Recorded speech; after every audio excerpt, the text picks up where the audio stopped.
चलिए इस question number 9 देखते हैं। Right the distribution of electrons in carbon and sodium atoms.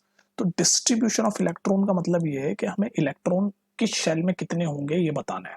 ठीक है, किस किस का, कार्बन का और सोडियम का।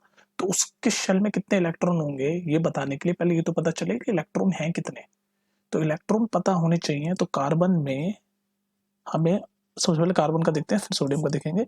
तो कार्बन के केस में हमें ये पता होने के लिए कि इलेक्ट्रॉन कितने हैं, हमें कार्बन का एटॉमिक नंबर पता होना चाहिए। तो एटॉमिक नंबर होता है कार्बन का 6। 6 एटॉमिक नंबर होता है। 6 एटॉमिक नंबर का मतलब नंबर ऑफ प्रोटॉन्स। तो 6 एटॉमिक नंबर का मतलब इसके कार्बन के अंदर 6 प्रोटॉन्स है। अब जब 6 प्रोटॉन्स है तो इसका मतलब नंबर ऑफ इलेक्ट्रॉन्स कितने होंगे, वो भी 6 ही होंगे। नंबर ऑफ इलेक्ट्रॉन्स भी 6 ही होंगे। तो हमें जैसे ही हमें एटॉमिक नंबर पता चला कार्बन का 6 है, तो हमें पता चल गया नंबर ऑफ इलेक्ट्रॉन भी 6 ही है, क्योंकि प्रोटॉन नंबर, एटॉमिक नंबर क्या होता है, नंबर ऑफ प्रोटॉन, और number of proton number of electron बराबर है होते हैं।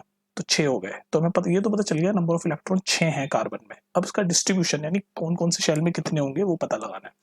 तो शेल जो बोर्स मॉडल ऑफ एटम था, उसमें शेल बना रखे थे कि न्यूक्लियस के चारों ओर जो इलेक्ट्रॉन है वो घूमते हैं एक स्पेसिफिक ऑर्बिट के अंदर। तो वो ऑर्बिट के नाम ऐसे दे रखे होते हैं कि एल एम एन, और ऐसे चलता जाता है। ये पता है ना रुदरफोर्ड मॉडल ऑफ एटम के, कि एटम है, एटम के बीच में से न्यूक्लियस होता है, और ये न्यूक्लियस के चारों ओर ऐसे ऑर्बिट में, ये ऑर्बिट्स हैं, इनके अंदर इलेक्ट्रॉन घूम रहे होते हैं। जैसे ये पहला ऑर्बिट के, फिर दूसरा एल, ऐसे चलते रहते हैं। ठीक है, तो ये के एल एम एन ऑर्बिट। तो ये बताना है कि किस ऑर्बिट में कितने नंबर ऑफ इलेक्ट्रॉन्स है। तो हमें इसके लिए भी एक फॉर्मूला होता था कि किस किस ऑर्बिट में कितने इलेक्ट्रॉन होंगे। वो उसका जनरल फॉर्मूला होता था 2n²। अब आप कहोगे n क्या होता है, तो n ये होता है कि कौन से नंबर का ऑर्बिट है। तो मान लो ये k है, k पहले नंबर का ऑर्बिट है, l दूसरे नंबर का ऑर्बिट है, m तीसरे नंबर का ऑर्बिट है, n चौथे नंबर का ऑर्बिट है, एंड सो ऑन चलता जाता है। तो अभी हमें देखना है भाई कि हमारे नंबर ऑफ इलेक्ट्रॉन 6 हैं।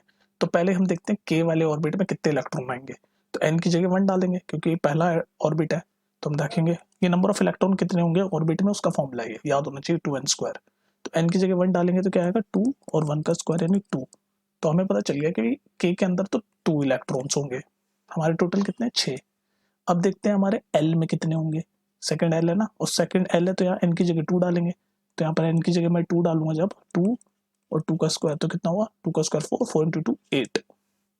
लेकिन टोटल मैक्सिमम होता है ये जो 2n² दिखाता है कि मैक्सिमम कितने इलेक्ट्रॉन हो सकते हैं। तो सेकंड वाले में यानी कि एल शेल में मैक्सिमम 8 इलेक्ट्रॉन हो सकते हैं, लेकिन यहाँ तो टोटल ही 6 है। तो यानी कि पहले वाले में 2 होंगे और दूसरे वाले में 4 होंगे।